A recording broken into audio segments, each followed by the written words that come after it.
गोष्ट सांगत असते, अंगाई गीत गात असते. पण आज इथे आम्ही इयत्ता 6वीच्या विद्यार्थी एका अशा आजीची गोष्ट सांगणार आहोत, जी गोष्ट तुम्हाला झोपवणार नाही तर तुम्हाला जाग करणार आहे.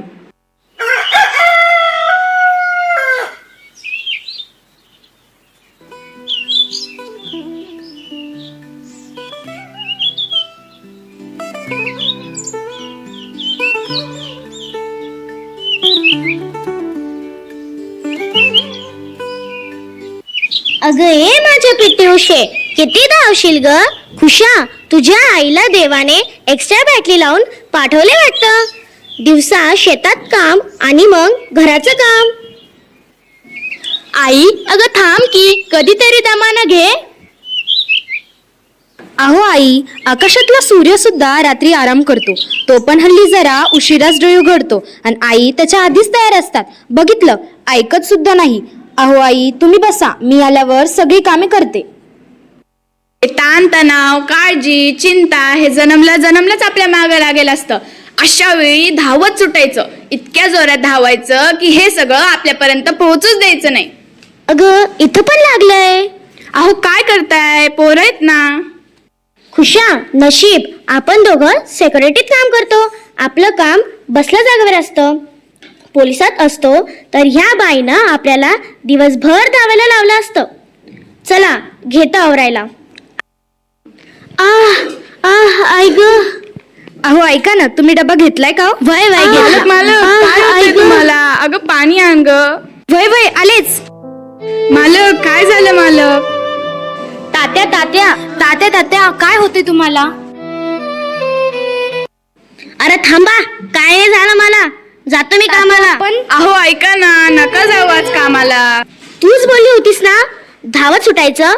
बाये, कर्ज माझ्या मागे लागले. धावलं नाही, काम नाही केलं तर डोक्यावर चढून बसल. खुशा, पोरी तुम्ही व्हा पुढं, मी आलोच. तात्या पण नका जाऊ ना. अरे व्हा पुढं, एकदा सांगितलं तर समजत नाही भाई. चल ग. वय चला. आई ग. मालक काय झालं? खुशा, पोरी लवकर या. तात्या डोळे उघडा. खुशा, डॉक्टरांना फोन लाव. मालक काय झालं?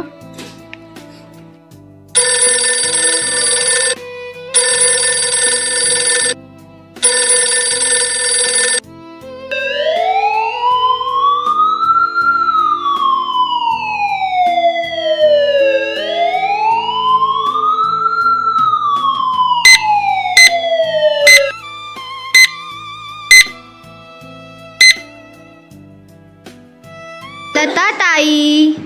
डॉक्टर काय झालं डॉक्टर? लता ताई, MRI करावा लागेल. MRIचे 5,000 लागतील. रिपोर्ट आले की बघूया पुढे काय होतंय ते. खुशा, हे बघ रिपोर्ट आले. चल बरं डॉक्टरांना धावून येऊ. लता ताई, अटॅक होता.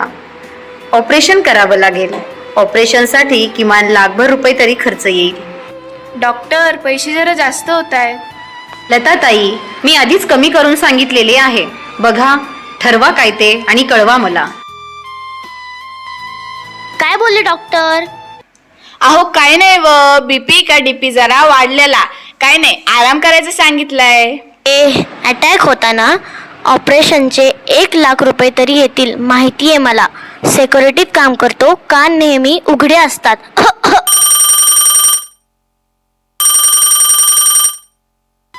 हॅलो, ऐका ना, माझ्या नवऱ्याचं ऑपरेशन होतं, जरा पैशांची गरज होती.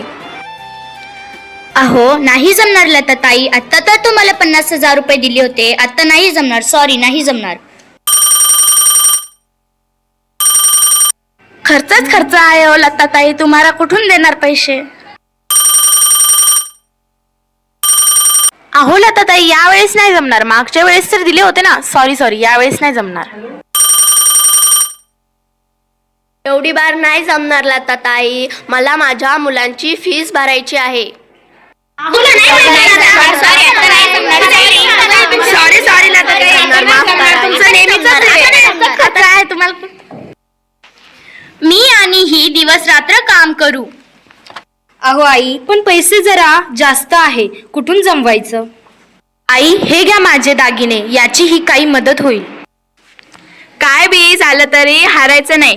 तो वर बसलेला आहे ना, जसे रस्ते बंद करतो ना तसेच नवे रस्ते खुले पण करतो. आणि रस्ता चालल्याशिवाय दिसत नसतो, कारण रस्ता तिथेच असतो, चालवं आपल्याला लागतं. मावशी मावशी, हे बघ काय आहे. काय आहे रे हे खुशा? आपल्या कामाचं नाही ते. अरे का फेकलं ते? काय होतं सांग तरी. गो, मॅरेथॉनची स्पर्धा आहे, म्हणजेच धावण्याची स्पर्धा. जिंकणाऱ्याला 80,000 रुपये बक्षीस आहे. चल मी येते आता, मला आणखीन लय लोकांना सांगायचंय. ठेच लागली म्हणून प्रवास थांबवायचा नसतो, आपण चालत राहायचं, मार्ग आपोआप दिसतो.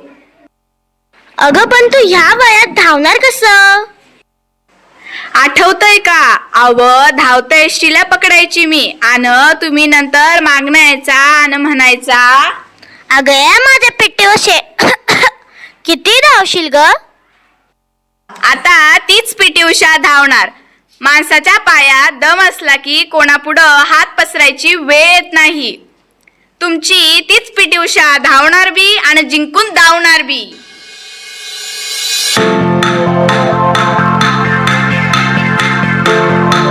अहो, या वयात काय धावायचंय तुम्हाला? अहो, वेळ लागले त्यांना, काय तर म्हणे मॅरेथॉन मध्ये भाग घेणारे. आई काय करतीये हे? अर्धांतर पार झालंय. 65 वर्षाच्या आजी उत्साहाने धावते आहे. त्या जिंकल्या नसल्या तरी त्यांच्या उत्साहाला सलाम.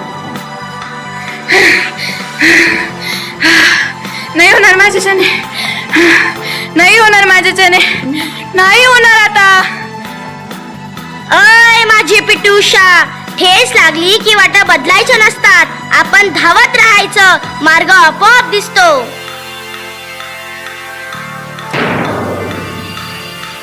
65 वर्षाची माऊली स्पर्धेत उतरली. बघता बघता पट्टी पडली आणि मॅरेथॉन चालू झाले. बेफान बेभान होऊन ती लता भगवानकडे पळत राहिली.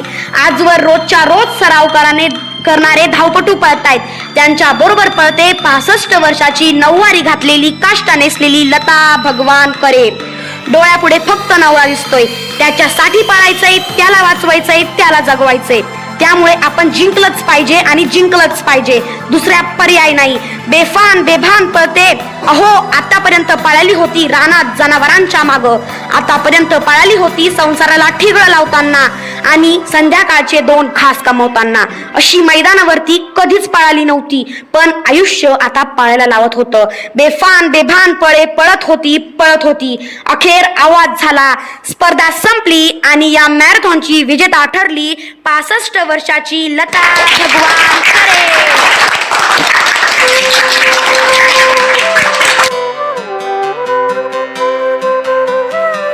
तिच्या यशाचं कारण काय? इतर कसलेल्या धावपटूंसारखी वर्षभर तयारी अजिबात करत नव्हती.